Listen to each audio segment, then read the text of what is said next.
Asterisk, the barracks were submerged in such thick silence that it seemed even the air was afraid to move. The low, heavy hum of the wind seeped through the narrow windows like some enormous creature prowling around the base. Mumbling to itself, somewhere deeper within the compound, an unlocked metal door slammed, sounding like a gunshot. But inside the room, not a single sound stirred. Only the duty soldier, a thin, pale-faced young man with trembling hands, pressed himself against the wall, trying not to raise his eyes at the man looming over him like a dark shadow. Asterisk, Major Didictyoriev loved silence. He said that silence made fear easier to hear, and right now he savored every second of it. He walked along the wall slowly, like someone calculating the exact moment to break the person who had dared to disturb his order. Somehow, the folder of reports was already in his hand. No one even noticed him grab it. The next moment it crashed to the floor in a flurry of papers. Asterisk, did you decide to talk back to me? He whispered. That whisper was more terrifying than a scream.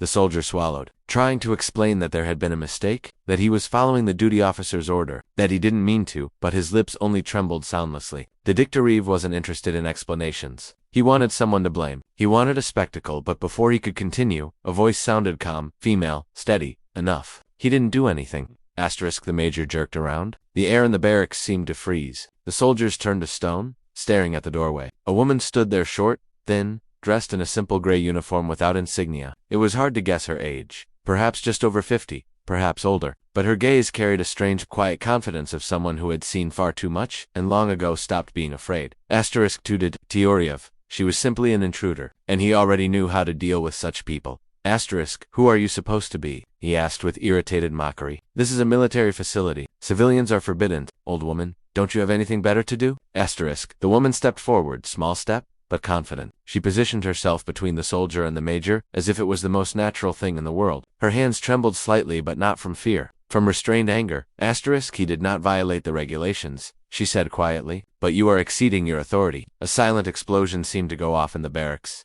No one had ever spoken to the major like that. Everyone knew how such things usually ended. Night duties, confinement, minor injuries. No one would ever investigate. Asterisk, the major stepped close to her. His breath burned her face. Asterisk, you old hag, he hissed. Get out before I decide you need a lesson in rules. Asterisk, the word hit the walls like a slap, echoing over everyone present. The soldier behind her squeezed his eyes shut, knowing the worst was beginning. But the woman didn't flinch. She looked at the major with cold attentiveness, as though placing a mental marquand that would eventually become the reason for someone's downfall. Asterisk, I will not leave, she replied calmly. Not until you stop abusing your subordinates. Those words marked the beginning of the end.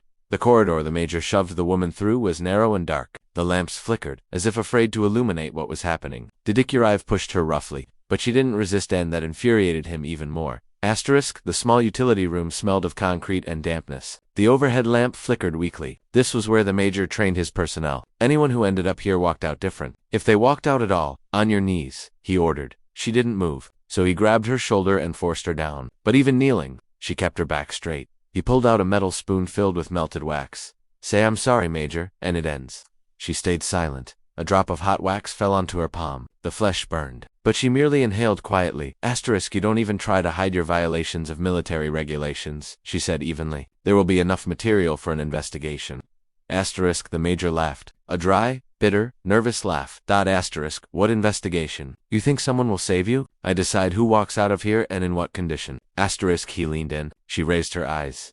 Asterisk, my name is Colonel General Svetlana Volkova, she said calmly. Commander of the Marine Corps, your superior. Asterisk, the major went pale, as if all the blood drained into his boots. The spoon slipped from his hand. He stumbled back, unable to believe any of this was real. She rose slowly. Major, she said evenly, you've just signed your own sentence.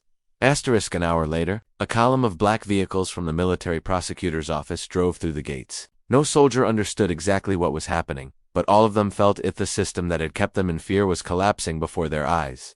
Asterisk, barracks were sealed. Safes opened. Documents, hidden logs, lists of illegal punishments all piled up into a mountain of evidence. Asterisk, the personnel were assembled on the parade ground. Asterisk, the major stood in the center, not fearsome anymore, but small, pale, shaking. The handcuffs on his wrists gleamed brighter than the sun. Asterisk, Comrade General, this is a misunderstanding. I was set up. He, S-T-A-M-M-E-R-E-D.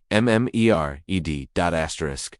Svetlana Volkova approached him unhurriedly. She looked at him as if at an empty shell of whatever he once pretended to be. Asterisk, you truly didn't know who I was? She asked. Asterisk, I didn't mean. Asterisk, you didn't know, she said softly. But you knew something else. You knew you tortured subordinates. You knew you abused your authority. You knew the regulations meant nothing to you. You wielded power like a criminal. Asterisk. The major lowered his head. His lips trembled. Asterisk. Please. Mercy. Svetlana turned away. This is not revenge. This is justice. Asterisk. The convoy signaled sharply and led him to the vehicle. No one spoke. Even the wind seemed to fall silent. Asterisk. When the gates closed behind the cars, a new, honest silence fell over the parade ground. Asterisk. Svetlana Volkova looked over the soldiers and said, Asterisk. From today on, everything is by the regulations. The real ones. And it wasn't an instruction, it was a promise that changed the entire base. Asterisk.